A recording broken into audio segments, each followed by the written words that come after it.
అయ్యాడు. శివకేశవుల మధ్య భేదం ఉండదు సుమా అని ఆదిశేషుడు నిరూపణం చేశాడు. కాబట్టి పాము అనేటటువంటిది అందరికీ అన్వయం. కుండలిని శక్తిగా అమ్మవారిగా ప్రతి వారిలోనూ 3.5 చుట్లు చుట్టుకుని వెన్నుపాము యొక్క మూలాధార చక్రమనందు పడుకుని ఉంటుంది అని శ్రీ విద్యా తంత్రం. కాబట్టి అసలు పాము అన్వయం కానిది లేదు. అటువంటి పాము అధోముఖంగా వెళ్ళిపోయింది అన్నారనుకోండి పుట్టలోకి, దాని అర్థం ఏమిటి అంటే మనం తిన్న ఆహారంలో అతిసారవంతమైనటువంటి పదార్థం పురుషుని యందు వీర్యశక్తిగా మారుతుంది.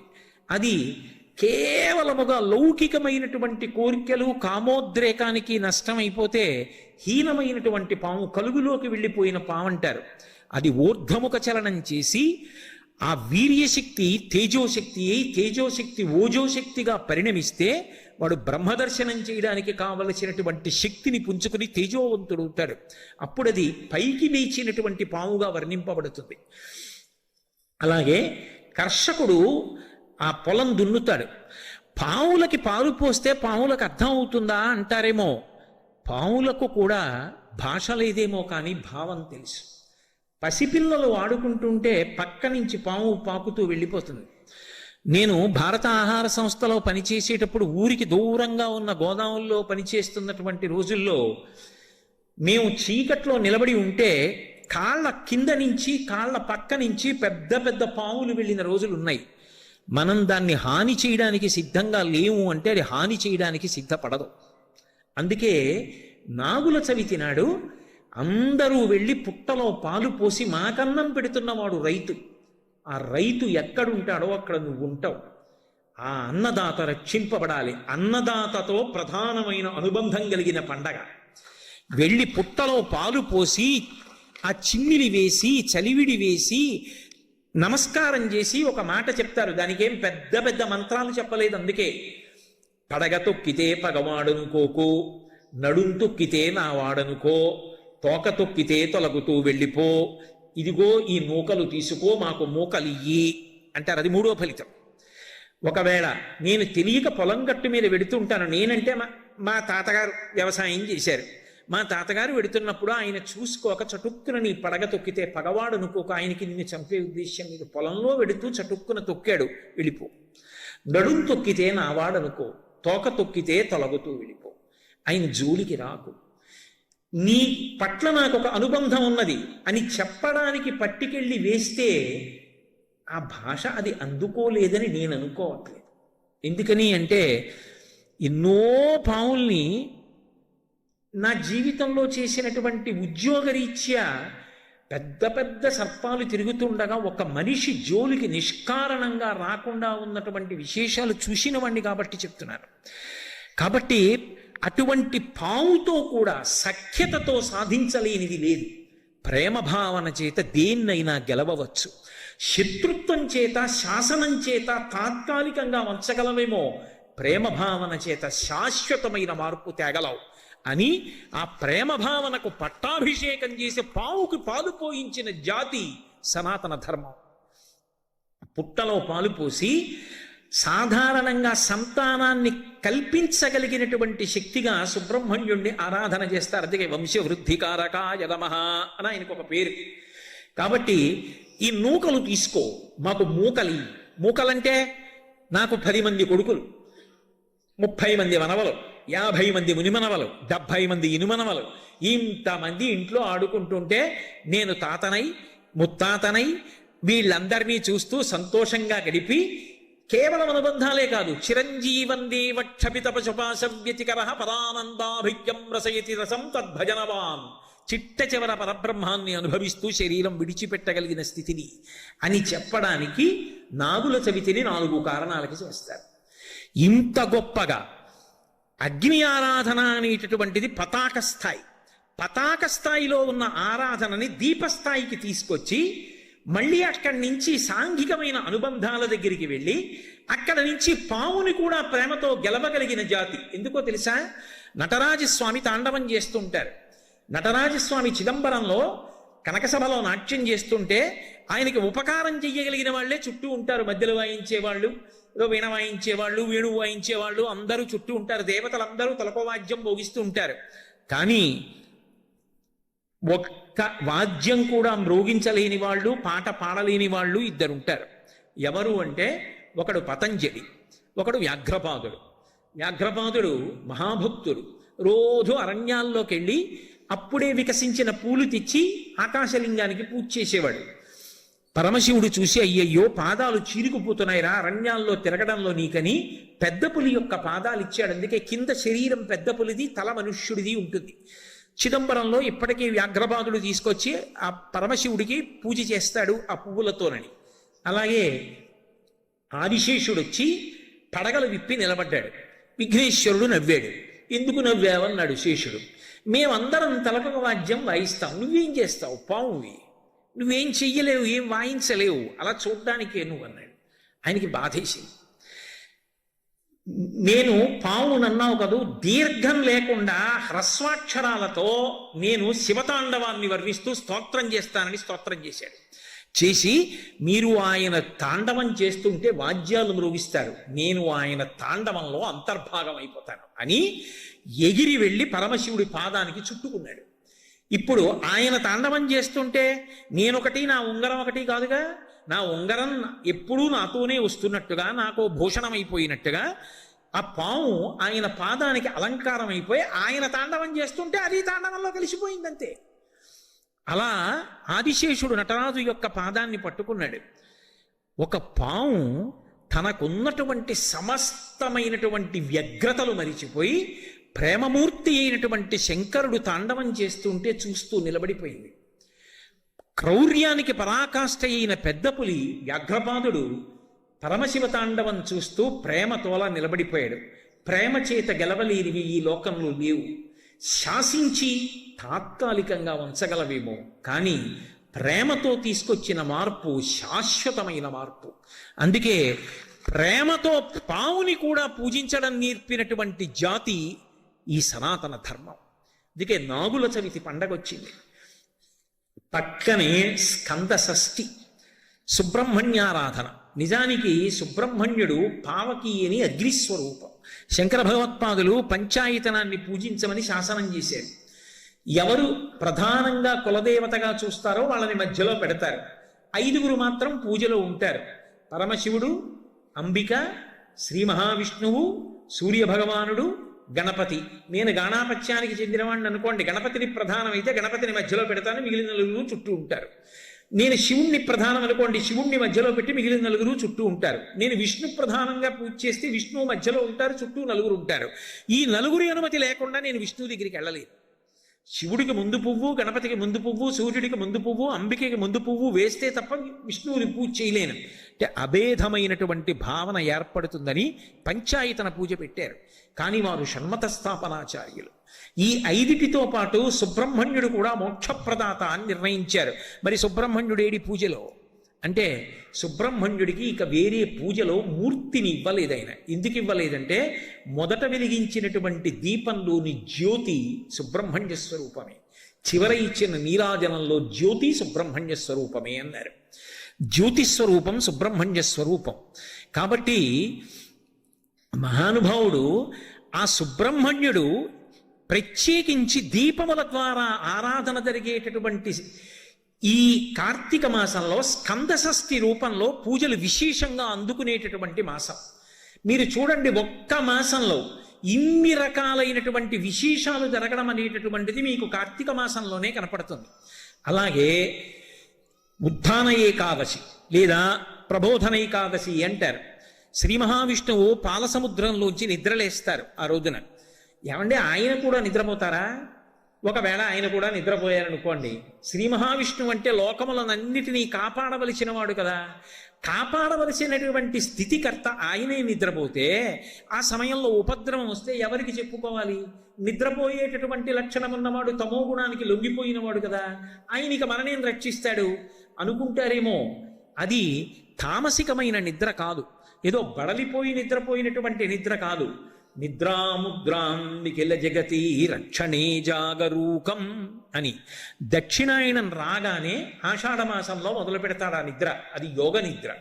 చూడండి, ఏదైనా బాగా ఆలోచించవలసి వచ్చిందనుకోండి, జ్ఞాపకం రాలేదనుకోండి, ఓసారి కళ్ళు మూసుకుని ఇలా అంటాం.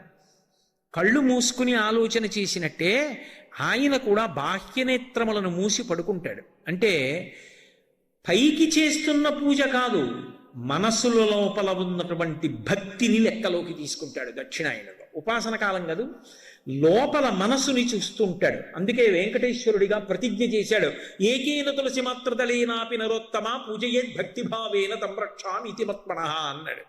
ఒక్క తులసి దళం భక్తితో ఇస్తే చాలు, నేను లొంగిపోతాను. ఆ భక్తి అన్నది పైకి పదార్థము చేత ప్రకటనం కాదు. ఎన్ని తెస్తే భక్తి అని మీరు అనగలరు? ఎవరి శక్తిని బట్టి వారు తెస్తారు. శక్తిని బట్టి తేవడం కాదు, ఎవరి భక్తి అన్నది ఆర్ద్రత, ఎవరి మనసులో ఎంత ఉన్నది దాన్ని బట్టి ఆయన అనుగ్రహిస్తాడు. ఆ భక్తి కలిగిన వాడు ఏమి ఇవ్వనివ్వండి ఆయన పుచ్చుకుంటాడు. ఒకనాడు కురుసభకి రాయబారానికి వెడితే ఎందరో వచ్చి చెయ్యి ఇచ్చారు. చెయ్యి పట్టుకు దిగాడా? రథంలోంచి దిగేటప్పుడు విదురుడి చెయ్యి పట్టుకు దిగాడు. ఎందుకు దిగాడు? ఏం మిగిలిన వాళ్ళు బలవంతులు కారా? ఎవరి మనసులో పవిత్రమైన భక్తి ఉన్నదో వాళ్ళ చెయ్యి పట్టుకుని రథంలోంచి దిగాడు. ఆయనకి ఎవరి మనసులో ఎంత భక్తి ఉన్నది అన్నదాన్ని ఆయన లెక్క కట్టుకుంటాడు. భక్తి అన్న మాటకు అర్థం కేవలముగా పైన చేసేటటువంటి క్రతువు ఒక్కటే కాదు, అలాగని భక్తి ఉంటే క్రతువు చెయ్యక్కర్లేదని చెప్పడము సాధ్యం కాదు. ఈ రెండు విరుద్ధములు మాత్రం కావు. నాకు నా కొడుకు మీద చాలా ప్రేమ ఉందనుకోండి, వాడు ఎక్కడో హైదరాబాద్లో ఉంటే కాకినాడలో వచ్చేటటువంటి కొత్తపల్లి కొబ్బరి మామిడి పండు బుట్ట కట్టి బస్సులో పెట్టి హైదరాబాద్ పంపించకుండా ఉండలేను. అలాగని కేవలం మామిడి పండ్లు ఒకటే పంపిస్తూ ఉండడం వాడి మీద ప్రేమ కాదు. అలాగే భగవంతుని మీద భక్తి ఉంటే పూజ చెయ్యకుండా ఉండలేవు. కేవలం పూజ ఒక్కటే చేస్తే భక్తి అని చెప్పడము సాధ్యం కాదు. అందుకే భక్తి కన్నా పై స్థాయిలో మానసిక భక్తి ఉంటుంది. భగవంతుడు చెప్పినట్టుగా బ్రతుకుతానన్నది చిట్ట చివరి స్థాయి. నాకేమీ కాదు, ఆయన ఎలా చెప్పాడో అలా బ్రతుకుతా అంతే.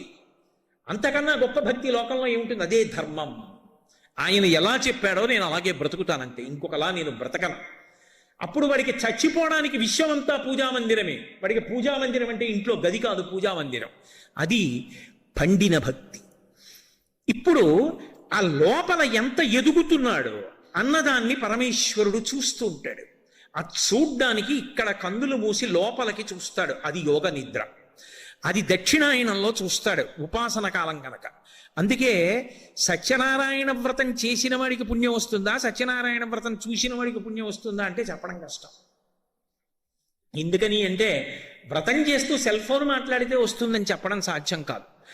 వ్రతం చేస్తూ అబ్బా నేను ఇప్పుడు చేసుకుంటాను అని మానసికంగా ఉపచారాలు చెప్తుంటే అక్కడ అధాంగ పూజ చెప్తున్నారు అనుకోండి, ఇక్కడ ఈయన సెల్ ఫోన్ పట్టుకుని ఇలా చేస్తున్నాడు అనుకోండి, ఈయనకు వస్తుందా?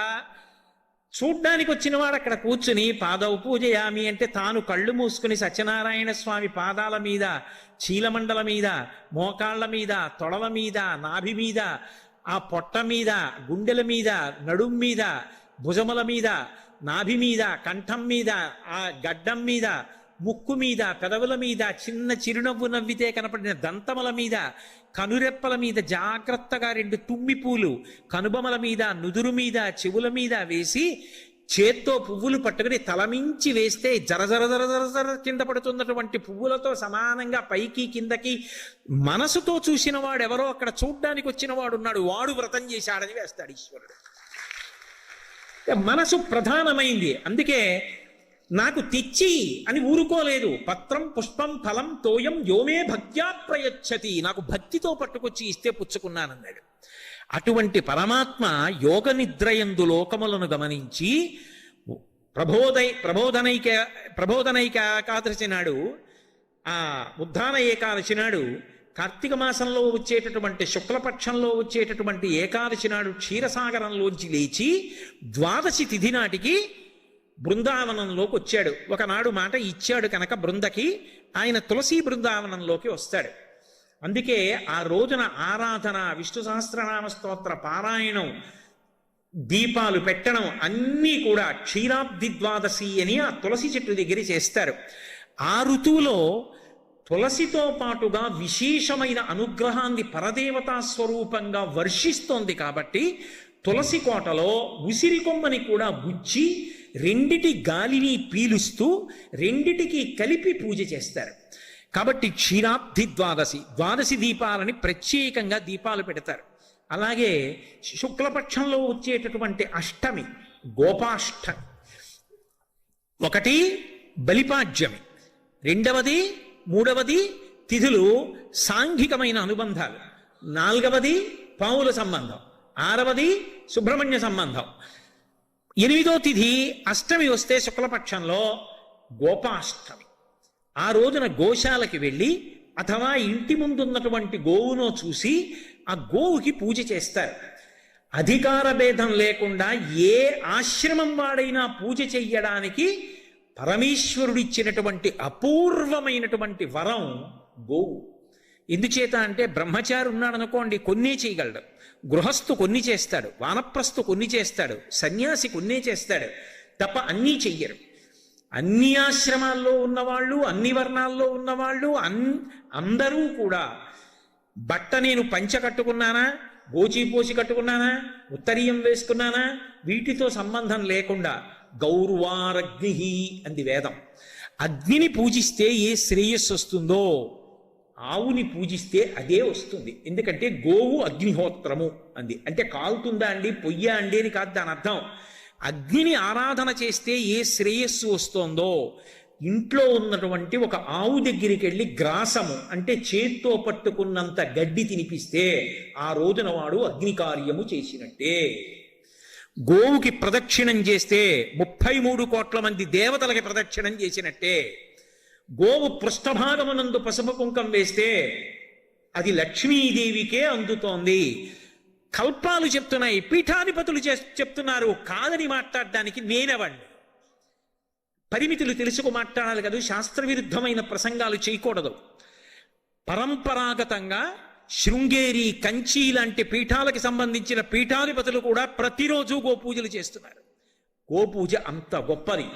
శుక్లపక్షంలో గోపాష్టమి నాడు గోపూజ, అలాగే కృష్ణపక్షంలో అంటే ఇప్పుడు వస్తోంది ఈ వచ్చేటటువంటి దాంట్లో మళ్ళీ ద్వాదశి నాడు ప్రత్యేకంగా గోవత్స ద్వాదశి అంటారు. దూడతో ఉన్నటువంటి ఆవుని పూజ చేస్తారు. ఆ రోజున పూజ చేసి చిట్టి గార్లు, చిట్టి బూర్లు అంటారు, చిన్న చిన్న గార్లు, చిన్న చిన్న బూర్లు వేసి నైవేద్యంగా తీసుకొచ్చి పెడతారు. ఆ రోజున ఆవు దూడ కలిపి అవి ముట్టుకుంటే దేవతలందరికీ కార్తీక మాసంలో నైవేద్యం ఇచ్చేసినట్టే. కాబట్టి కృష్ణపక్షంలో వచ్చేటటువంటి ద్వాదశి గోవత్స ద్వాదశి. ఆ రోజున గో పృష్ఠభాగాన్ని చక్కగా పసుపు కుంకాలతో పూజ చేయడం, మెడలో ఓ పూలదండ వెయ్యడం, గోవుని అలంకరించడం, గోవుకి ప్రదక్షిణం చెయ్యడం. పూజా విధానం తెలిస్తే కల్పంతో చక్కగా ఆ గోపూజ చెయ్యగలగడం అభ్యున్నతి హేతువులు. అందుకే కార్తీక మాసం ఇన్ని రకాలైనటువంటి పూజల యొక్క సమాహార స్వరూపం. అలాగే అష్టమి కాలభైరవాష్టమి. కాలభైరవుడు పరమాద్భుతమైనటువంటి స్వరూపం, పరమశివుని యొక్క అవతార విశేషం. కాలభైరవుని యొక్క శాసనానికి స్వయంగా యమధర్మరాజు కూడా భయపడి ఆ శాసనాన్ని పాటిస్తాడు అని చెప్తారు. ఇప్పటికీ హరిద్వార్ వంటి క్షేత్రానికి వెడితే భైరవదండనము అని చెప్పి విధిస్తారు. భైరవ మూర్తి దగ్గరికి వెళ్ళినప్పుడు ఒంగో పెట్టి కర్రతో ఒక్కసారి కొడతారు. ఎందుకని అంటే అసలు ఆయన పేరే భైరవ. భైరవ అన్న మాట ఎందుకు వచ్చిందంటే భై అని శబ్దం చేస్తాడు రవం, కాబట్టి భైరవ. ఆయన వాహనం శునకం, కుక్క భౌ అంటుంది కదా. జీవి శరీరాన్ని విడిచిపెట్టిన తరువాత చేసిన పాపాన్ని బట్టి కుక్క రూపంలో తరివితే కటిక చీకట్లో పరిగెడతాడు అని. భౌ నరుస్తూ భై అన్న రవంతో వెంటపడతాడు కాబట్టి భైరవ. అక్కడ పొందవలసిన దండనని ఇక్కడే దండన రూపంలో ఒంగో పెట్టి వీపు మీద కర్రతో ఆ చేత్తో పట్టుకున్న ఆ వెదురుతోటి ఓ చిన్న దెబ్బ కొట్టి వదిలేస్తారు. భైరవ దండనం ఇక్కడే విధించేశామని. అటువంటి భైరవుడు ఏదైనా ఇవ్వగలడు. అందుకే కాలభైరవాష్టకం పఠంతి ఏ మనోహరం జ్ఞానముక్తి సాధనం విచిత్ర పుణ్యవర్ధనం శోకమోహ దైన్యలోభ కోపతాపనాశనం తే ప్రయాంతి కాలభైరవాగ్రి సన్నిధం ధ్రువం అంటారు. ఆ భైరవుడి యొక్క ఆరాధన అంత గొప్పది. ఎందరో భైరవులు ఉన్నారు. ఒటొక భైరవుడి దగ్గర నుంచి ఎంతమంది భైరవులు. అటువంటి భైరవుడి యొక్క ఆవిర్భావ దినంగా కాలభైరవాష్టమి అని చెప్పి శివాలయాల్లో ప్రతి చోట సాధారణంగా భైరవుడు క్షేత్రపాలకుడై ఉంటాడు. కాలభైరవుడికి పూజలు జరిగేటటువంటి తిథి ఈ కార్తీక మాసంలోనే వస్తుంది. అన్నిటినీ మించి మనిషిని ఎన్ని రకాలుగానో అనుగ్రహించేటటువంటి విశేషాలన్నీ ఈ కార్తీక మాసంలోనే జరుగుతాయి. ఎందుకనంటే కార్తీక పౌర్ణమి నాడు జ్వాలాతోరణం చేస్తారు శివాలయాల ముందు. జ్వాలాతోరణము అంటే ఇలా ఓ కర్ర కట్టి పైన ఒక కర్ర కడతారు. మీ అందరూ జ్వాలాతోరణం చూసిన వారే, ఏదో నేను చెప్పాలని చెప్పడం తప్ప. దానికి ఆవిరి గడ్డి తీసుకొచ్చి కడతారు, దాని మీద నెయ్యి పోసి వెలిగిస్తారు. వెలిగించి ఆ మంట అంటుకోవడం ప్రారంభం అవగానే పల్లకీలో పార్వతీ పరమేశ్వరుల యొక్క ఉత్సవమూర్తులను ఉంచుకొని ఆ మంట కింద నుంచి 3 మార్లు వెళ్ళొచ్చేస్తారు. ఎందుకు అలా వెడతారు జ్వాలాతోరణం కింద నుంచి అంటే, జీవి అనేకమైనటువంటి పాపములను చేసి శరీరం విడిచిపెట్టిన తరువాత పరిగెత్తి పరిగెత్తి పరిగెత్తి పరిగెత్తి పరిగెత్తి దాహంతో చిట్ట చివర ఆ యమసదనానికి వెళ్ళినప్పుడు మంటలతో ఉన్నటువంటి తోరణం కింద నుంచి లోపలికి వెడతాడు అని శాస్త్రవాక్కు. శాస్త్రం కదా ప్రమాణం. నాకు నచ్చిందండి నచ్చలేదండి అని చెప్పడానికి కాదది. తస్మాత్ శాస్త్రం ప్రమాణంతే కార్యాకార్యం వ్యవస్థితౌ. నీ బుద్ధికి తోచినవన్నీ సత్యాలైతే భూమి తిరుగుతోంది, నీకు కనపడిందా? భూమి తిరుగుతున్నట్టు కనపడిందా? భూమి తిరుగుతున్నట్టు కనపట్టలేదుగా. మరి భూమి తిరుగుతోందని ఎలా నమ్మావు? శాస్త్రవేత్త చెప్పాడు కాబట్టి నమ్మేవు. శాస్త్రవేత్త చెప్పినది నమ్మి భూమి తిరుగుతోందని నమ్మిన వాడివి శాస్త్రం చెప్పిందని నమ్మి జ్వాలాతోరణం ఉంటుందని ఎందుకు నమ్మలేవు? నువ్వు నమ్మకపోయినంత మాత్రం చేత శాస్త్రం అబద్ధం కాదు. ఎవడు నమ్ముకున్నాడో వాడికి అభ్యున్నతి లేకుండా పోదు. కాబట్టి పాపము చేసి శరీరాన్ని విడిచిపెడితే ఆ జ్వాలలతో కూడుకున్నటువంటి తోరణములోంచి యమసదనంలోకి పెడతాడు. ఒరే, ఇక పైన ఇలా పాపాలు చెయ్యకు, సద్బుద్ధితో ప్రవర్తించు. నువ్వు అక్కడ వెళ్ళవలసినటువంటి దారుణమైన పాపాలు నీకున్నాయి, వాటిని తీసేస్తాను, నీకోసం నేనొస్తాను సాయం. ఇక్కడ నా ఆలయం ముందే జ్వాలాతోరణం జరుగుతుంది. అక్కడ ఏ మంటల తోరణం కింద చిచ్చు తోరణం కింద నుంచి వెళ్ళాలో అక్కడ నేను నీకు సాయం వస్తాను. దా, నేను ముందు పెడతాను, నువ్వు నా వెంటరా. ఇక్కడే జ్వాలాతోరణం కింద నుంచి వెళ్ళొచ్చావు కనుక ఇక అక్కడ వెళ్ళవలసిన అవసరం తీసేస్తాను. తీసేశాను కదా అని మళ్ళీ వచ్చే ఏడాది కూడా వద్దామని పాపాలు మొదలుపెట్టకు. బుద్ధి మార్చుకొని నేను ఇంత నీకు అనుగ్రహించాను కాబట్టి నా అనుగ్రహాన్ని గుర్తు పెట్టుకుని ప్రేమతో నేను చెప్పినట్టు బ్రతుకు. ఇక పైన ఆ మార్పు తెచ్చుకుని జ్వాలాతోరణం కింద పరమశివుడితో కలిసి వెళ్ళొచ్చిన వాడు ఎవరుంటాడో వాడు యమసదనంలో చిచ్చుతోరణం కింద నుంచి వెళ్ళవలసిన అవసరం ఉండదు. అంటే ఈ కార్తీక మాసం మనిషి యొక్క అభ్యున్నతి కొరకు అన్ని అద్భుతమైనటువంటి విశేషాల్ని మనకి అనుగ్రహిస్తూ ఉంటుంది. అందులో మీరు జాగ్రత్తగా గమనించండి. ఒక్క కార్తీక మాసం దగ్గరికి వచ్చేటప్పటికే మిగిలిన మాసముల కన్నా భిన్నంగా కుటుంబ వ్యవస్థని నిలబెట్టుకోవడం దగ్గర నుంచి, అగ్ని ఆరాధనం దగ్గర నుంచి, ఆ గోశాలకు వెళ్ళి గోవుల్ని పూజ చేయడం దగ్గర నుంచి, దీపాలు పెట్టడం దగ్గర నుంచి, సమస్తమైనటువంటి ప్రాణులకు అనుగ్రహాన్ని కల్పించడం వరకు అన్నీ కూడా ఏ మాసంలో జరుగుతాయంటే ఒక్క కార్తీక మాసం దగ్గరికి వచ్చేటప్పటికే జరుగుతాయి. అందుకే కార్తీక మాసంతో సమానమైనటువంటి మాసము అసలు ఇక కాలము యొక్క గణన యందు లేదు. ఈ కార్తీక మాసాన్ని దుర్వినియోగం చేసుకోకూడదు. ఆకలి కొద్దిగా మందగింపుగా ఉంటుంది కాబట్టి నక్తవ్రతం చేయిస్తారు. నక్తవ్రతం అంటే రాత్రుళ్ళు ఎలాగో పొడవుగా ఉండి పగళ్ళు చాలా చిన్నవిగా ఉంటాయి కనుక పగటి పూట ఉపవాసం ఉండి రాత్రిపూట భోజనం చేస్తారు. అనేక రకాలుగా భగవంతుణ్ణి కీర్తించి మార్చి మార్చి ఇంద్రియములను భగవంతుని యొక్క సన్నిధానమునందు పెట్టడానికి ప్రయత్నం చేస్తారు. ఇన్ని రకాలుగా మనిషిని అనుగ్రహించేటటువంటి విశేషములన్నీ కూడా కార్తీక మాసంలో జరుగుతాయి. కార్తీక మాసం శివకేశవుల మధ్య ఏ భేదభావన పొందకుండా ఉండడానికి ఆలవాలమైనటువంటి మాసం. మనం తెల్లవారి లేస్తే ఒక మాట చెప్తాం, శివస్య హృదయం విష్ణు విష్ణోస్య హృదయం శివ, యథా శివమయో విష్ణురేవం విష్ణుమయ శివ, యథాంతరం నపశ్యామి తథామే స్వస్తిరాయుషి అంటాం. విష్ణువు యొక్క హృదయము శివుడు, శివుని యొక్క హృదయము విష్ణువు. ఆ శివకేశవుల మధ్య నేను ఎన్నడూ భేదభావమును పాటింపకుండెదనుగాక. అలా పాటించనటువంటి లక్షణము చేతన ఆయుర్దాయము పెరుగుగాక అని కోరుకుంటాం. కార్తీక మాసం దగ్గరికి వచ్చేటప్పటికీ దామోదర స్వరూపంగా విష్ణు భగవానుణ్ణి కీర్తిస్తాం, త్రయంబక స్వరూపంగా పరమశివుణ్ణి ఆరాధిస్తాం. శివాలయాల్లో అభిషేకాలు అవి విశేషంగా జరుగుతాయి. విష్ణు ఆలయాల్లో విష్ణు సంబంధమైనటువంటి ఆరాధనలు, తులసి అర్చనలు, విష్ణు సహస్రనామ స్తోత్ర పారాయణలు విశేషంగా జరుగుతుంటాయి. దామోదరుడు అధిపతి. దామోదర శబ్దం ఎవరికి అన్వయం అంటే దామ్నా ఉదరే మాత్రా బద్ధ ఇది దామోదర. ఎవరి యొక్క కడుపు మీద ఆ తులసిమాల ఉంటుందో, ఎవరి యొక్క నడుము త్రాటి చేత కట్టబడిందో ఆయనని దామోదరుడు అంటారు. ఎప్పుడు కట్టబడ్డాడు? పరిపూర్ణావతారంగా వస్తే కట్టబడ్డాడు. పరిపూర్ణావతారం కృష్ణావతారం. ఎన్నో అవతారాలు తీసుకున్నాడు. అందులో ప్రధానమైనటువంటివి దశావతారాలు. వేదోద్ధారణ మందరాభరణ పృథ్వీధర్మ నిర్మాణ ప్రహ్లాదత్రాణ బలిప్రతారణ నృపాహంకార నిర్వాపణ వైదేహీ రమణ ధనంజయ జయ వ్యాపార పారీణ క్షోణీ దివ్యత్కరుణ తమోహరణ తండ్రి వెంకటేశ ప్రభో అంటారు. 10 అవతారాలు ఆయనవే.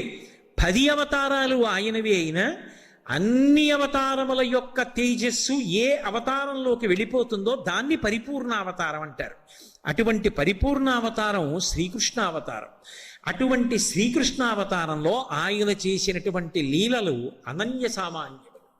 కల్నులు తెరువని కడుచిన్ని పాపడై దానవి చనుబాలు త్రావి చంపే 3వ నెల నాడు ముద్దుల కుర్రడై కోపించి శకటమ్ము కులద్రోసే ఏడాది కుర్రడై ఎగసి తృణావర్తు మెడపట్టుకుని చీవి మృతుని చేసి తల్లి వెన్నల కురై తను రోలకట్టంగా బాలుడై మద్దుల కూలద్రోసే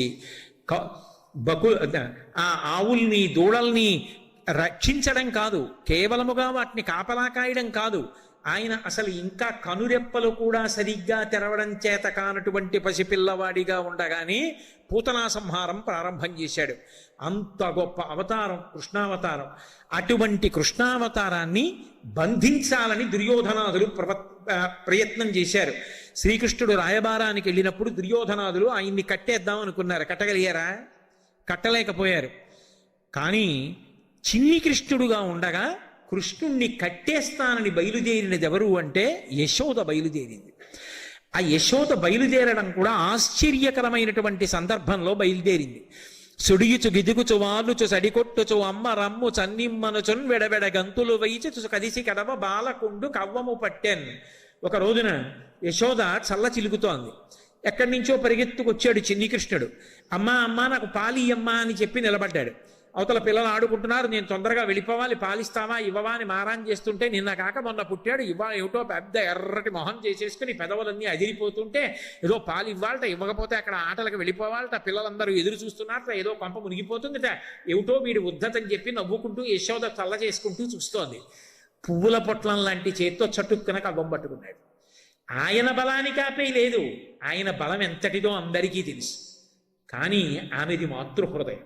ఆమె అనుకుంది పువ్వుల పొట్లం లాంటి చెయ్య ఉరుసుకుపోతుంది కవ్వానికని కవ్వం ఆపేసి కూర్చుని పిల్లవాడిని ఒళ్ళో పడుకోబెట్టుకుని స్తన్యం ఇస్తోంది. ఈలోగా అక్కడ పొయ్యి మీద ఉన్న పాలు పొంగిపోతున్నాయి. కడుపారంచను బాలు త్రావని సుతున్ కంజాక్షపీఠమ్ము పైనిడి పొంగారెడు పాలు దించుటకునయ్యే గంగ తత్పాలుండెక్కువ కోపంబన వాడిరాతిదని ముత్కంభంబు పోగొట్టి తెంపెడరన్ కుంభములోని వెన్నదిని విద్యాసంకులద్భాష్పుడై. పాలిస్తున్నటువంటి అమ్మ పాలు పొంగిపోతున్నాయినా ఆ పిల్లాన్ని తీసి పక్కన పుచ్చుకోబెట్టి గబగబా వెళ్ళి ఆ పొయ్యి మీద ఉన్న పాలు కిందకి దింపుతోంది. ఆ రోజుల్లో దాలి అనేవారు. పిడకలతో పొయ్యి ఏర్పాటు చేసి దాని మీద కుండలో పాలు పెట్టేవారు. సన్నని సెగ మీద చక్కగా పొంగుతూ ఉండేవి. గబగబా దింపడానికి వెళ్ళింది. కోపం వచ్చింది. నాకు పాలు ఇవ్వడం కన్నా నీకు పాలు దింపడం ఎక్కువైపోయిందా అని ఏదో పసిపిల్లవాడి కోపంలో అత్త మీద కోపం దుత్త మీద చూపించారన్నట్టుగా అప్పటి వరకు చల్ల చిలికి చిలికి ఉంది. వెన్నముద్దలు పైకి తేలి ఉన్నాయి. అక్కడే ఉన్న ఓ రాయి తీసి కుండను కొట్టాడు. కుండ పగిలిపోయింది, మజ్జిగ అంతా కారిపోయింది. వెన్నముద్దలు తేలుతుంటే ఓ వెన్నముద్ద చేత్తో పట్టుకున్నాడు. చేత్తో పట్టుకుని ఆ గోడ దాకా వెళ్ళి అక్కడ ఒక రోలు ఒకటి తిరగేసి దాని మీద ఎక్కి నించుని ఓ కోతిని పిలిచి వెన్నముద్ద తినిపిస్తున్నాడు. కానీ అమ్మ వస్తుందేమో, నన్ను పట్టుకుంటుందేమో, దెబ్బలాడుతుందేమో అని ఎక్కడో భయం లేనివాడు, లోకములకు భయాన్ని కల్పించగలిగిన వాడు. భయకృత్ భయనాశన అని విష్ణు సహస్రంలో ఆయనకి పేరు. అసలు లోకాలు భయపెట్టేవాడు ఆయనే, భయాన్ని పోగొట్టేవాడు ఆయనే. ఆయన భయపడిపోయిన వాళ్ళే నటించాడు. నటించి అమ్మ ఎక్కడొస్తుందో అని మిథ్యాసంకులద్భాష్పుడై కర్మఫలప్రదాత అయి చేసిన పాపములకు ఫలితాన్నిచ్చి ఏడిపించగలిగినటువంటి పరమాత్మ దొంగ ఏడుపు మొదలెట్టాడు. ఇలా ఇలా కళ్ళు తుడిచేసుకుంటుంటే ఆ కళ్ళకి పెట్టిన కాటుకంతా చేతులకు అంటుకుపోతే ఆ కాటుకి ఇక్కడ వరకు వచ్చేస్తే దొంగ ఏడుపు ఏడుస్తూ అమ్మ పెట్టిన ముత్యాల సరాలు ఆ పట్టుదట్టి దొంగ ఏడుపు అమ్మ రావట్లేదు లేని మధ్యలో ఆపేసి కోతికి పెడుతున్న వెన్న చూసింది యశోద. ముందటి రోజు గోపకాంతలందరూ వచ్చి నవనీతాన్ని అపహరిస్తున్నారని చెప్తే ఆవిడ నమ్మలేదు.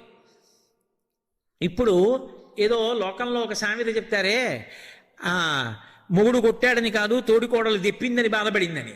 అలా ఇప్పుడు కృష్ణుడు అల్లరి చేశాడని కాదు, పట్టుకోలేదు యశోద అని అక్కడ ఉన్న గోపకాంతలు అంటారేమోనని ఎలా అయినా పట్టుకోవాలనుకుంది. పిల్లాన్ని పట్టుకోవడం అంటే అంత తేలిక.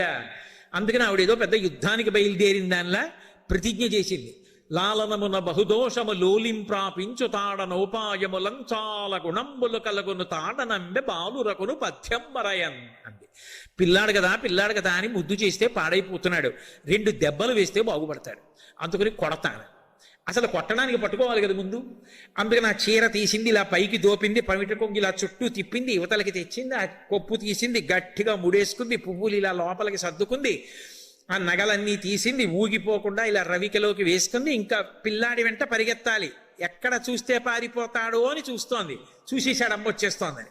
చటుక్కన వెలయలోలు తిరగ వేసి ఎక్కి ఉట్టిలోని వెన్న నులుకుచున్నొక కోతి పాలు చేయుచున్న బాలుకనియే. కోతికి వెన్నబడుతున్నటువంటి కృష్ణుడిని చూసేసింది. అమ్మ వచ్చేస్తోందని పరిగెత్తుకెళ్ళిపోయాడు. స్తంభాదికంబులు తనకు అడ్డంబైన టట్టునని పట్టు అనివీని తప్పు సైరింపు ఇంక దొంగిలబోదు నేనని ముని ముట్ట నిచ్చువాని కాటుక నెరయంగ కందులు నులుముచు వెడల కన్నీటితో వగచువాని ఏ దశవచ్చునో ఇది ఎని పలుమాన్లు సరుగుచు క్రీగంట చూచువాని గూడబారి పట్టుకని వెరపుచు చిన్ని వెన్న దొంగ చిక్కెననుచు కొట్ట చేతులాడక పూబోడి కరుణతోడబాలు కట్టదలచి. ఆ ఇంటి నిండా స్తంభాలు పెడుతున్నాడు, స్తంభం చాటున దాక్కుంటున్నాడు. పాపం ఆ యశోద పరిగెత్తుకొస్తోంది, ఒళ్ళంతా చెమట పట్టేస్తోంది, ఆ స్తంభం చాటున నక్కేస్తున్నాడు. కనపడ్డావు ఎక్కడి నుంచో మధ్యలో ఓసారి చిన్ని ముఖం బయట పెట్టి అమ్మ ఇంకెప్పుడు నేను దొంగతనాలు చేయనమ్మా, వెన్న తీసుకురానమ్మా, ఎవరింటికి వెళ్ళనమ్మా, నేను తిన్నమ్మా, అల్లరి చేయనమ్మా, అమ్మ నన్ను వదిలేయమ్మా, నన్ను పట్టుకోకమ్మా, నన్ను కొట్టకమ్మా అంటున్నాడు. మళ్ళీ యశోద పరిగెత్తుకొస్తోంది, మళ్ళీ పారిపోతున్నాడు. బుడల చెమటలగా ఉత్తరీయము జార తొరుముకున్న విరులు జారిరాల కట్టరాని తనను పట్టెదనని చింత కట్టుకున్న తల్లి కరుణ చూచి అయ్య పిచ్చమ్మా, అమ్మా నన్ను లోకంలో ఎవరు పట్టుకోలేరమ్మా, నన్ను పట్టుకోవడానికి మార్గాలు లేవు, అటువంటిది నన్ను పట్టుకుంటానంట ఏమిటమ్మా, వెంట పడితే దొరుకుతానా? కానీ అమ్మా అన్న మాట మాధుర్యాన్ని మొట్టమొదటిసారి జీవితంలో తెలుసుకున్నా. నాకు ఇంతకు ముందు అమ్మా నాన్న తెలియరు. ఆయనకి అమ్మా నాన్న ఏమిటి? ఆయనే లోకమునకు తల్లి తండ్రి. త్వమేవ మాతా చ పితా త్వమేవ త్వమేవ బంధుశ్చ సఖా త్వమేవ త్వమేవ విద్యా ద్రోణం త్వమేవ సర్వం మమ దేవదేవ. అటువంటి వాడు ఏ పాములెరుగక ఏ పారుమేటికి పశుల కాపరి ఇంట పాము కరిగే ఏ కర్మయుని లేక వెలయునొక్కడికి ని జాతకర్మంబులు సంభవించే ఏ తల్లి చనుబాలు ఎన్నరెడుగని ప్రోఢ తల్లి యశోద చన్నుల పాలు త్రావనిరిగే ఏ హాని వృద్ధుల నెరుగని బ్రహ్మంబు పొదివిటిలో నుద్ది పొందనుందే. ఇంతకుముందు అమ్మ ప్రేమ పాలు తెలియనివాడు మొట్టమొదటిసారి యశోద చన్నుల పాలు తాగాడు కదూ. అమ్మా అన్న మాటకున్న మాధుర్యం తెలుసుకున్నాడు. అయ్య పిచ్చమ్మా, ఒళ్ళంతా చెమట పట్టేసింది, పమిట జారిపోతోంది, కొప్పు ఊడిపోయింది, పువ్వులు రాలి కింద పడిపోతున్నాయి, అయినా నన్ను పట్టుకోవాలని పాపం వస్తోంది, ఇంత ఆయాసపడిపోతోంది, పిచ్చమ్మని నేను ఇంకా బాధ పెట్టలేనని అమ్మకి దొరికిపోయాడు. దొరికిపోతే గోడ పట్టుకుంది. అదృష్టం, కొడదామనుకున్నది కొట్టలేకపోయాడు. ఆయన యొక్క సౌందర్యాన్ని చూసింది. భగవంతుని యొక్క సౌందర్యం అలా అంటే అలా ఉంటుంది. సంపేద్దామని వచ్చింది పూతన, ఇంకా ఇవిడ కొడదామనుకుంది అమ్మ ప్రేమతో. సిరిమమ్మం వ్రతకంగ చూచటుకొనై శృంగార వేషంబుతో నరుదేనోపునటంచు గోపికలు జిహ్వల్రాక మోహించి అని పోతన గారు దశమస్కంధంలో చెప్పినట్టుగా గోపికలంతటి వాళ్ళు లక్ష్మీదేవి వస్తోందేమో అనుకున్నారు పూతన వస్తుంటే. ఆ పిల్లవాడి దగ్గరికి వెళ్ళి ఎత్తి దగ్గర పెట్టుకుని నాచనుబాలొక గుక్కెడు ఓ చిన్ని కుమార త్రావు మొయ్యన పెదపన్ నీ చెలువ మెరుగవచ్చును నా చెలువము సఫలమగును నిన్నదలక్ష అంది. కాసిన పాలు తాగరా అబ్బాయి, చంపేస్తాను, నిన్నప్పుడు తెలుస్తుంది నీ వికారం ఏమిటో అనుకుంది. కానీ ఆ చిన్ని కృష్ణుడి అందం చూసి పూతన కూడా పొంగిపోయింది. అటువంటిది కన్న తల్లి యశోద పొంగిపోతూ ఆ ఏడుస్తున్నాడు, అమ్మ నన్ను వదిలేయమ్మా, అమ్మ నన్ను వదిలేయమ్మా, ఇంకా దొంగతనాలకు వెళ్ళనమ్మా. చూసింది, నిన్ను కొట్టను కానీ ఒరే కట్టేస్తాను రా. ఎందుకని? అక్కడ అందరూ చూస్తున్నారు గోపకాంతలు, తన గొప్ప కదూ. ఏరా ఎవరికి దొరకవుట నిన్ను వాళ్ళు ఎవరు పట్టుకోలేకపోయారట. పట్టెదనది చలము కొనిన పట్టుట బట్టే పట్టుబడవండ్రు పట్టి పట్టుకొన నాకు కాక పరులకు వశమే. ఏమిట్రా నువ్వు ఎవరికి దొరకవుట ఇలా చూపించింది గోపకాంతాలు. ఏం నాకు దొరకవా, చూసావా ఎలా పట్టుకున్నాను, ఇప్పుడు నిన్ను కొట్టను కానీ కట్టేస్తాను రై అని వదిలేసి తాడు తేవడానికి వెళ్ళింది అనుకోండి, ఇక మళ్ళీ దొరకడం. అందుకని అలాగే పట్టుకుంది. ఏమనుభవించిందండి యశోద. ఆ మోకాళ్ళ మీద కూర్చుని అమ్మకి చాలా కోపం వచ్చేసింది అనుకోండి, గౌరవించి మాట్లాడుతుంది కొడుకుని. ఏమండో కోటేశ్వరరావు గారు అందనుకోండి, అమ్మ కోపం వచ్చిందని గుర్తు. అమ్మలాతే కోటేశ్వరరావు గారు ఎందుకు అంటుంది. అందుకని వీరెవ్వరు శ్రీకృష్ణులు కారా, ఎన్నడును వెన్నయు ఇంచుకొయ్యను తెలియరట, చోరత్వం ఇంచుకొయ్యను నేరరట, దరిద్రిట్టిని ఎతులు కలరే. అబ్బా మీరు శ్రీకృష్ణుల వారా, పాపం మీకు దొంగతనాలు తెలియవే, వెన్న ఎప్పుడు తినలేదే, తీసిన వెన్నంతా నేనే దాచుకుంటున్నానే, నీకు ఎప్పుడన్నా పెడితే కదూ అని ఇన్ని మాటలు చెప్పి ఆ పిల్లాన్ని చేత్తో పట్టుకుని తజ్జనని లోగిటంగల రజ్జు పరంపరల శిశు కట్టన్ ఆ బొజ్జ తిరిగిరాదయ్యే జగజ్జాలములున్న బొజ్జ కట్టంతరమే. వెడుతోంది ఆ కవ్వానికి తిప్పడానికి ఉపయోగించి పక్కన పడేసిన నలిగిపోయిన తాడు తీస్తోంది, తీసుకొస్తోంది, బొజ్జ చుట్టూ తిప్పుతోంది, 2 అంగుళాలు తక్కువ వస్తోంది, మళ్ళీ వెడుతోంది, ఇంకో తాడు తీస్తోంది, వదిలేసింది అనుకోండి పారిపోతాడు. ఈ 2 తాళ్ళు ముడియాలి ఎలా. అందుకని ఆ పిల్లాన్ని ఇలా నడుం చుట్టూ, ఇది కృష్ణుడైతే ఇలా నడుం చుట్టూ చెయ్యేసి 2 ముడేసి మళ్ళీ బొజ్జ చుట్టూ తిప్పుతోంది, మళ్ళీ 2 అంగుళాలు తక్కువ వస్తోంది, మళ్ళీ ఎంత గొప్ప కొడుకురా నాయన నా అదృష్టం కొద్దీ పుట్టావురా అంటోంది, మళ్ళీ వెడుతోంది, మళ్ళీ తాడు చేస్తోంది, మళ్ళీ ముడేస్తోంది, మళ్ళీ పొట్ట చుట్టూ తిప్పుతోంది, మళ్ళీ 2 అంగుళాలు తక్కువ వస్తోంది. అయ్యో ఇన్ని తాళ్ళు ముడేసినా తక్కువైపోతుంది ఏమిటి, పొట్ట కట్టలేకపోతున్నాను ఏమిటని మరిచిపోయింది. అంటే భగవంతుణ్ణి కడతానని కానీ భగవంతుణ్ణి కట్టడానికి ఓ సాధనం ఉందని కానీ అనుకుంటే 2 ముళ్ళు ఉండవు. ఎవరు దాన్ని ఆ తాడు సరిపోదు, ఆయన లొంగాలి. అందుకే అయ్య పిచ్చమ్మా, నన్నెవరూ పట్టుకోలేరమ్మా, నన్నెవరూ కట్టలేరమ్మా, కట్టేస్తానని వెంటపడ్డావు, అమ్మతనానికి పట్టాభిషేకం చేస్తున్నా దొరికిపోతున్నానమ్మా అన్నాడు. వేసేసింది ముడి. చిక్కడు శిరికౌగిటిలో చిక్కడు సనకాది యోగి చిత్తాబ్జములను చిక్కడు శృతిలతి కావళి చిక్కెనతడు లీల తల్లి చేతన్ రోలను. ఆయన సిరి కౌగిటిలో చిక్కడు, లక్ష్మీదేవి అంతటిది కౌగిలించుకుందామంటే చిక్కనటువంటి వాడు. చిక్కడు సిరికౌగిటిలో చిక్కడు సనకాది యోగి చిత్తాబ్జములన్ సనకాది యోగుల యొక్క మనస్సులలో దొరకనటువంటి వాడు. చిక్కడు శృతిలతి కావళి వేదమంత్రముల చేత దొరకనివాడు. చిక్కెనతడు లీల తల్లి చేతన్ రోలన్ అమాయకురాలైనటువంటి ఒక గోపిక చేతికి దొరికిపోయాడు అమ్మతనానికి.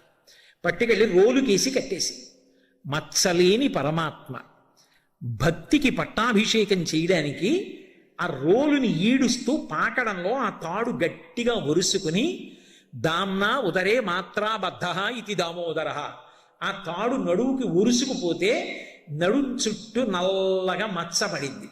అలా మచ్చపడితే మచ్చగలిగిన వాడు కాబట్టి దామోదరుడు అయ్యాడు. అంటే భక్తికి లొంగిపోతాను, మౌనులచే జ్ఞానులచే యోగులచే దాన సంవిధానులచే తన్ పూని నిబద్ధుండగునే పురుషోత్తముడు. భక్తియుతుల చేతన్ బోలన్ భక్తుల చేతికి చిక్కినట్టుగా మౌనులకు జ్ఞానులకు యోగులకు దానం చేసేటటువంటి వాళ్ళకి కూడా ఆయన లొంగడు సుమా అని చెప్పడానికి ఒకనాడు ఒక ఆజ్ఞురాలైనటువంటి గోపిక చేతికి దొరికిపోయాడు. అలా తాటి చేత కట్టబడి నడుం చుట్టూ ఉరుసుకుపోయినటువంటి వాడున్నాడే ఆయన దామోదరుడు. అంటే భక్తికి లొంగిపోతాడు.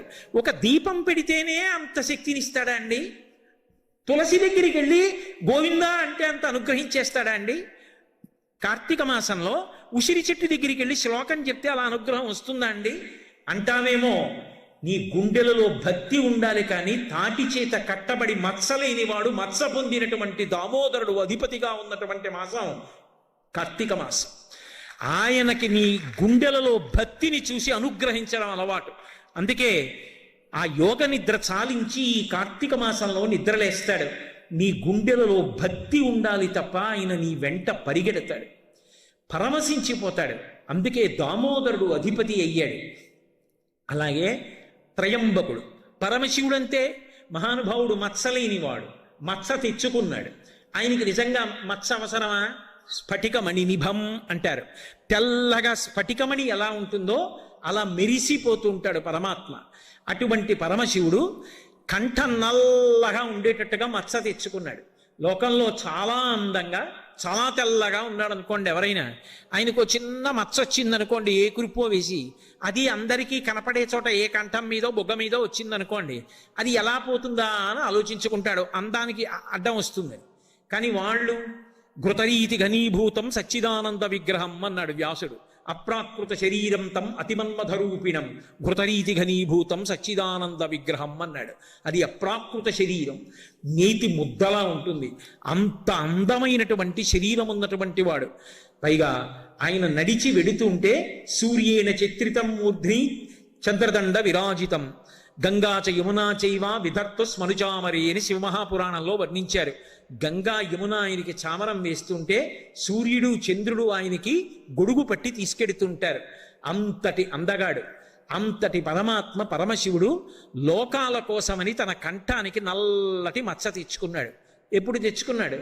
ఒకనాడు పాల సముద్రాన్ని అమృతం కోసం చిలికితే ఆ పాలవెల్లి లోపల అప్పటికప్పటికి మందరాగము తిరుగన్ చప్పుడు నిండిన జండము చెప్పిడిదే మధుని చెవులు చిందరబనియన్ ఆలోల జలధి లోపల నాలో నహి విడిచి అసురుల బలపన్ గీలా కోలాహలమున హాలాహల విషము పుట్టె నవనీనాథ. ఆ హాలాహలం వచ్చి లోకాలన్నింటినీ కాల్చేస్తుంటే అందరూ కైలాసానికి వెళ్ళి మొరబెట్టుకుంటే చని కైలాసముజొచ్చి శంకరుని వాసద్వారముంజేరి ఈశని దవ్వారికు లడ్డు పడ్డ తలమంచుంజొచ్చి కుయ్యో మొర్రో విను మాలింపము చిత్తగింపు దయన్ వీక్షింపుమన్ సంభుజానన ముఖ్యుల్కని రక్తరక్షణ కళా సంరంభునిన్ శంభునిన్. ఆర్తరక్షణ కళా సంరంభుడైనటువంటి పరమశివుడి దగ్గరికి వెళ్ళి అయ్యా హాలాహలం పుచ్చేసుకోమన్నారు. అది ఎవరిని పుచ్చుకుంటే వాళ్ళు చచ్చిపోతారు. ఆయన పుచ్చుకోగలడా? పార్వతీదేవి దగ్గరికి వెళ్ళి చెప్పాడు, చూశావా పార్వతి, లోకాలన్నీ కూడా ఎంత బాధపడిపోతున్నాయో చూశావా? హరిమది ఆనందించిన హరినక్షి జగంబులెల్లయ ఆనందించున్ హరియును జగములు వెచ్చక గరళము వారించుటొప్పు కవలదలక్షి. మీ అన్నగారు స్థితికారుడు, విష్ణువు సంతోషించేటట్టుగా ఆ హలాహలం నేను పుచ్చేసుకోనా అన్నాడు. అది ఏమైనా పటికి బెల్లమా నోట్లో వేసుకోవడానికి? ఆవిడికి మాత్రం ఐదోతనం మీద కోరిక ఉండదు. ఆవిడ చూసి మీ ఇష్టం పుచ్చుకోండి. అక్కడ వరకు విని భాగవతం పరీక్షిత్ అంతటి వాడు గుండెలు బాదుకుని అడిగాడు శుకబ్రహ్మని, అయ్యయ్యో అదేమిటండి, ఎంత తాగుబోతు భర్త అయినా ఉండాలి పసుపు కుంకాలతో అని కోరుకుంటుంది కదా ఇల్లాలు, అంత తప్పు పని చేసేటటువంటి భర్తని కూడా పూజిస్తారే, అంత గౌరవిస్తారే, అటువంటిది నిత్యాయ త్రిగుణాత్మనే పరచితే కాత్యాయని శ్రేయసే అని శంకర భగవత్పాదులంతటి వారు కీర్తించారు కదా. సత్యాయ ఆద్య కుటుంబిని ముని మన ప్రత్యక్ష చిన్మూర్తయే, ఆది కుటుంబం కదా. అటువంటి శంకరుడు హాలాహలం పుచ్చుకుంటానంటే పార్వతీదేవి ఒప్పుకుందా? ఎలా ఒప్పుకుంది అంటే, మృంగెడిది హాలాహలమని మృంగెడివాడు విభుండని ఎరిగియు మింగమని సర్వమంగళ మంగళసూత్రమునెంతమది నమ్మినదో. తన మంగళసూత్రం మీద ఆవిడకున్న నమ్మకం, నా మెడలో మంగళసూత్రం ఉండగా మీరు విషం పుచ్చుకుంటే మాత్రమే అవుతుందని తాగమందంతే లోకం కోసం. అప్పుడు అందరూ హాలాహలాన్ని చూసి భయపడుతుంటే ఒక్క శంకరుడు మాత్రం మహానుభావుడు గబగబా బయలుదేరి తన చుట్టూంచర సంఘముల్ జయ జయధ్వానంబులన్ బొబ్బిడన్ ఘనగంభీర రవంబుతో శివుడు లోకద్రోహి హుంపోకురమ్మని కింగేల తమల్చి కూర్చి కడిగా లంకించి జంబూపలంబర సర్వంకషము మహావిషము నాహారించి హెలాగతిన్ కదలంబారవు పాప పేరు వడలన్ ఘర్మాంబుజాలంబు పుట్టదు నేత్రంబులు నెర్రబారవు నిజ జూటాచంద్రుడున్ కందడున్ వదనాంభోజము వాడదా విషమునాహ్వానించుచో డాయిచో పదిలంబై కడిచేయిచో దిగుచుచో భక్షించుచో మృంగుచోన్. ఎదురెళ్ళి ఆ హాలాహలాన్ని చేత్తో పట్టుకున్నప్పుడు కానీ, ముద్ద చేసినప్పుడు కానీ, నోట్లో పెట్టుకున్నప్పుడు కానీ చల్లని చందమామ వేడిక్కిపోలేదు, ఓ పిల్లపాము కూడా జారి కింద పడిపోలేదు, వేడిక్కి ఒంటి మీద పొక్కెక్కలేదు. హాలాహలాన్ని తీసి నోట్లో పెట్టుకున్నాడు. ఉదరము లోకంబులకును సదనంబకు తెరిగి శివుడు చటుల విషాగ్నిన్ కుదురుకొనే కంఠబిలమున పదిలంబుగా నిలిపివే సూక్ష్మ ఫలరసము క్రియన్. మింగేస్తే కడుపులో ఉన్న లోకాలు పోతాయి, బయటికి వదిలేస్తే పై లోకాలు పోతాయని మింగకుండా బయటికి వదలకుండా కంఠంలో పెట్టుకుని ఉంచుకున్నాడు. నిజంగా మింగకుండా వదలకుండా కంఠంలో పెట్టుకోవడం ఎంత కష్టం. హాలాహలాన్ని కంఠంలో పెట్టుకున్నందుకు మత్సలేని శంకరుడి యొక్క కంఠం నల్లబడి గరళకంఠుడు శ్రీకంఠుడయ్యాడు. లోకం కోసం నిందబడి మచ్చ పొందినటువంటి వాళ్ళు మహాత్ములవుతారు తప్ప వచ్చినది వాళ్ళకి మచ్చ కాదు అని నిరూపించాడు శంకరుడు. అందుకే మచ్చ పొంది దామోదరుడయ్యారు శ్రీ మహావిష్ణువు, మచ్చ పొంది శ్రీకంఠుడయ్యాడు పరమశివుడు. కానీ ఆ మచ్చలు వాళ్ళ జీవితానికి తెచ్చినటువంటి అపనిందలు కావు. వాళ్ళ జీవితాలు లోకం కోసం ఎంతగా ఉపయోగపడ్డాయో తెలియచెప్పినటువంటి సాక్ష్యాలు. అందుకే ఆ శివుడు ఆ కేశవుడు ఇద్దరు కాదు, ఉన్నది ఒక్క పదార్థం. ఒకనాడు శివుడిగా ఒకనాడు విష్ణువుగా కనపడుతుంది. కాబట్టి ఎవ్వడు సృజించు ప్రాణుల ఎవ్వడు రక్షించు త్రుంచు ఎవ్వడు అనంతుండెవ్వడు విభుడెవ్వడు వాడి విధమున మనుచు వెనుచు హేలారతుడై. ఆ ఒక్కడే సృష్టి చేస్తున్నాడు, స్థితి చేస్తున్నాడు, ప్రళయం చేస్తున్నాడు. ఆ ఉన్న ఒక్క పదార్థమే ఇన్ని చేస్తోంది. దాన్ని నేను శివ అని అభిషేకం చేస్తాను, దాన్నే నేను హే కేశవ అని పరమ ప్రీతితో ఆరాధన చేస్తాను తులసితోటి. అక్కడైతే వామదేవ, ఇక్కడైతే వాసుదేవ, ఒక్క అక్షరం తేడా. అక్కడైతే తులసి దళం, ఇక్కడైతే మారేడు దళం, అంతే తేడా తప్ప తత్వతః మాత్రం రెండూ ఒక్కటే. ఇది నిరూపించేటటువంటి మాసం కార్తీక మాసం. అందుకే కార్తీక మాసంలో ఇక్కడ అక్కడ అని భేదం ఉండదు. శివాలయంలో కానీ, విష్ణువాలయంలో కానీ, అంబికాలయంలో కానీ, గోశాలలో కానీ, మఠ ప్రాంగణంలో కానీ ఎక్కడైనా సరే దీపాన్ని వెలిగించి లోకాన్నంతటినీ కూడా అనుగ్రహింప చేయడానికి, తాను తరించడానికి మార్గాన్ని సుగమం చేసుకుంటారు. కార్తీక మాసంలో ఎన్నో దానాలు చేస్తూ ఉంటారు. కానీ ప్రత్యేకంగా చెప్పబడినటువంటి దానం, తప్పకుండా చేసి తీరవలసిన దానంగా చెప్పబడినది ఏది అంటే దీపదానం. అందున ప్రత్యేకించి ఈ కృష్ణపక్షంలో వచ్చేటటువంటి త్రయోదశి తిథి ఏది ఉందో ఆ త్రయోదశి తిథి దీపదానం చెయ్యడానికి అత్యంత ప్రధానమైనటువంటి తిథిగా కీర్తింపబడింది. ఇవాళ సప్తమి. ఈ సప్తమి నాడు కార్తీక వైభవాన్ని విన్నా, శివకేశవుల యొక్క వైభవాన్ని విన్నా, కార్తీక మాసం యొక్క మహాత్మ్యం గురించి తెలుసుకున్నా తత్కారణం చేత అనుకూల దాంపత్యం సిద్ధిస్తుంది అని చెప్తారు. ఇన్ని రకాలుగా కార్తీక మాసం ఎంతో గొప్పది. బాహ్యంలో దీపదానం చాలా గొప్పదైనా తప్పకుండా చేయవలసిన దానం ఏది అంటే అన్నదానం. ఎందుకని అంటే మిగిలిన దానం మీరు ఏది చెయ్యండి, అవతల వారు తృప్తిని పొందారు అని చెప్పడం చాలా కష్టం. 10,000 రూపాయలు పట్టుకెళ్ళి నేను ఒకరికి ఇచ్చాననుకోండి, ఆయన మహాత్ముడు సంతోషం పొందొచ్చు, అందరూ పొందరని నేను అంటలేదు.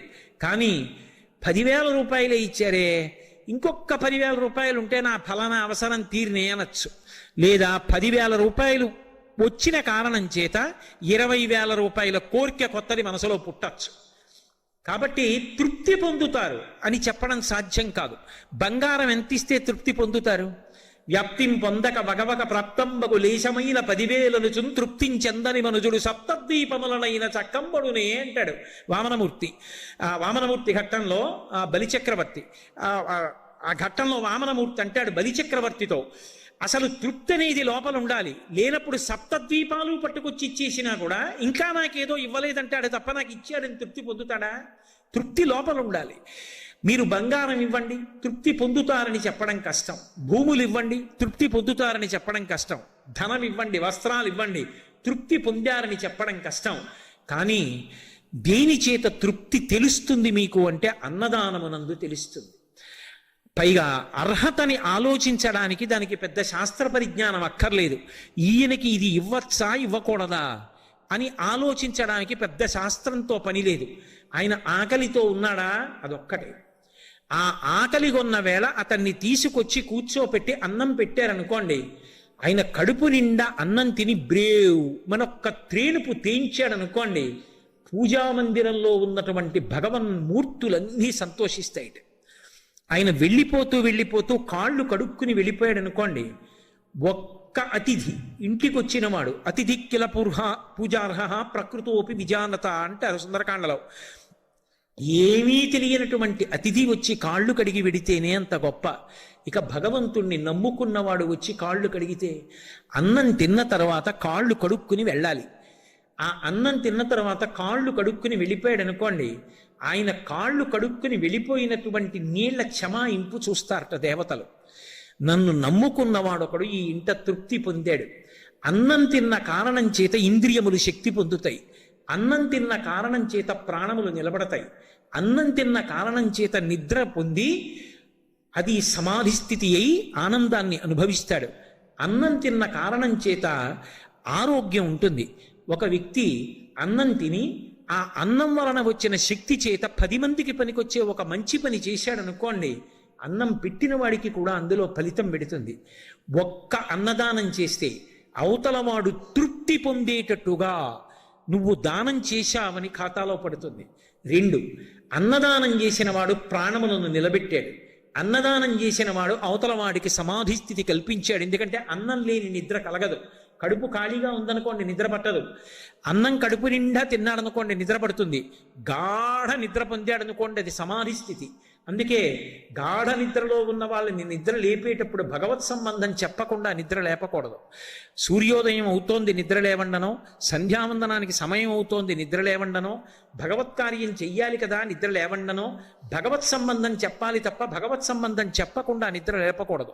అందుకే విశ్వామిత్రుడు అంతటి వాడు తన శిష్యులైన రామలక్ష్మణుల్ని సరయూ తీరంలో పడుకునుండగా నిద్ర లేపితే, కౌసల్యా సుప్రజా రామ పూర్వా సంధ్యా ప్రవర్తతే ఉత్తిష్ట నరసాత్తూల కర్తవ్యం దైవమాహ్నికం అంటాడు. కాబట్టి సమాధి స్థితిని ఒక వ్యక్తి పొందుతాడు అంటే అది కేవలముగా మనం పెట్టిన అన్నం వల్ల. ఒక బంగారం ఇస్తే ఇన్ని రకాలైనటువంటి తృప్తులు ఉంటాయి. ప్రాణం నిలబడిందని చెప్పడం సాధ్యం కాదు. సమాధి స్థితిని పొందాడని చెప్పడం సాధ్యం కాదు. ఆయన మంచి పని చేయడానికి శక్తిని పొందాడని చెప్పడం సాధ్యం కాదు.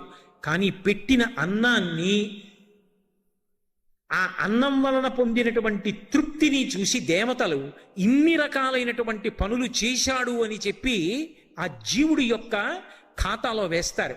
అందుకే ప్రియమార భక్తితో అతిథిని ఇంటికి పిలిచి ఒక్క అతిథికైనా కడుపు నిండా అన్నం పెట్టి ఆయన కాళ్ళు కడుక్కుని వెళ్ళిన తరువాత అతిథి స్వయంగా భగవానుడు. అందుకే స్నాతకం చేస్తూ చెప్తారు, అతిథి దేవో భవ, భగవంతుడే అతిథి రూపంలో వస్తాడు.